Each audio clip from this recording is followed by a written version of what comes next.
I'm Callum. I'm a recreational climber and groundie down here in Australia.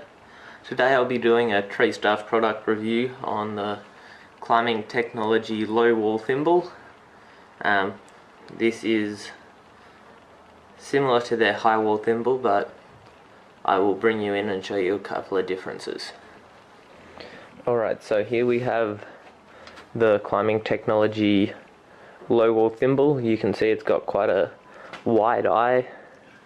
The plastic it's made out of is a little bit thinner compared to the climbing technology high wall thimble, and you can see it's a little bit more flexible.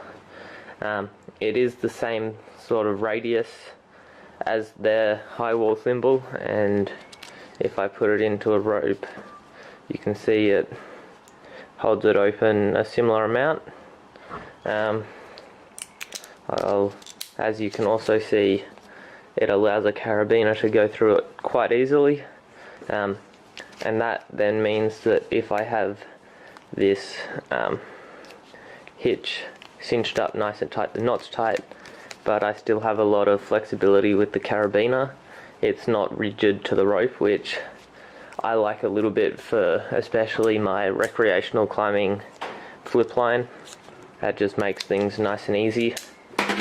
I'll just lay it down here on the ruler so you can compare it to their round thimble and their high wall thimble.